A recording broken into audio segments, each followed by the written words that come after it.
Sana to 96.3 Nation FM. This is where good music lives, at least in Nairobi. In Mombasa, it's 101.5, 102.1 in Kisumu, 102.7 in Eldoret, and 93.9 in Meru, anywhere in the world, on ntvkenya.co.ke/Nation FM. We're getting into the news review now to make sure as you go into your day, you're caught up with what's happening in Kenya and in the world around you. And of course, over the last few months, we've spoken a lot on this show about the education sector, the very unique challenges that it faces, most of them being financial. And the back page of the Daily Nation today, it's talking about the new university funding model, which is something we've touched on several times as well, and how much it's going to cost students to get an education, especially compared to what the university funding model was before, with the Higher Education Loans Board and much more affordable fees. So students have complained that Helb and the university funding fees have wrongly categorized them,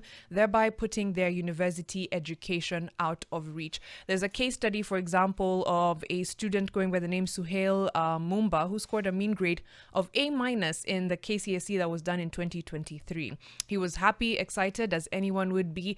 That's a great, great grade. And he got admission into university, and that's where the rain started beating him. He was classified for financial aid under Band 5. So under this new university funding model, there's 5 bands. So they determine your family income, how much you need, for example, how much your home makes, your parents, etc. And they categorize you either from Band 1, which is those who need the most help, all the way to Band 5. So Suhail was categorized as Band 5, which is those who get the least amount of aid. And his course, which was medicine and surgery at Egerton University, or Egerton, depending on how you want to say it, would now cost him about 257,000 a year with the financial aid, or about 128,000 in tuition. The rest would be for upkeep. That's just one example. Of course, the people who have been given the most aid in Band 1 is only about a total of 10,000 students who have qualified for Band 1. Band 2 has 11,393. Band 3 has 20,000 students, and over half of those who have applied for financial aid were either classified as Band 4 or 5, meaning they get very little aid. And of course, the cost of education has gone up significantly. Now, President Ruto yesterday defended this new funding model, saying that it gives priority to those who are most in need.